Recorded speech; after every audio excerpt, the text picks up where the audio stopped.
A demonizing righteousness. Condemning God. Would you discredit my justice? Would you condemn me to justify yourself? Job 40 verse 8.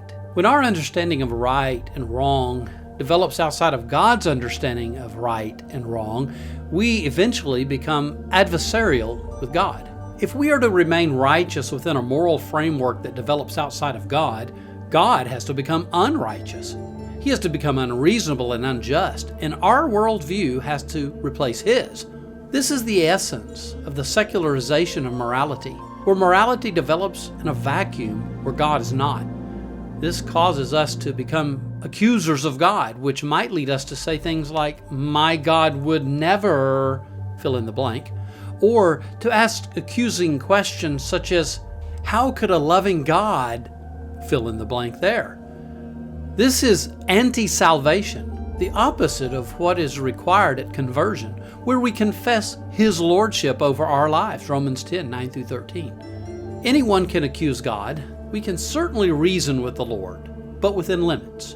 When we counter Him with our own wisdom, or when we say things like, "Lord, I know what your word says, but," we step onto shaky ground. Once we add the word "but" to a sentence with "Lord," the Lord part gets canceled. When God offends our senses, we are tempted to confront Him. Or, if we can't stomach making God our enemy, we will redesign Him into something He isn't, but we want Him to be. If we do this, we inevitably develop a moral framework outside of God's, increasingly embracing a secularized view of right and wrong, while deceptively ascribing it to God, or at least our version of Him.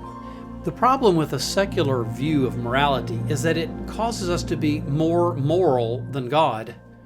We define compassion in a way that makes us more compassionate than God, or we define tolerance in a way that makes us more tolerant than God.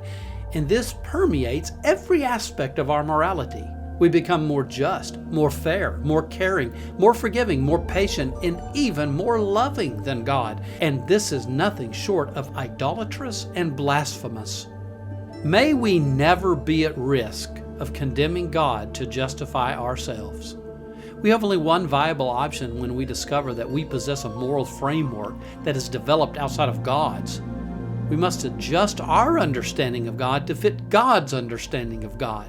And this requires that we relinquish control, along with our demand to always understand things.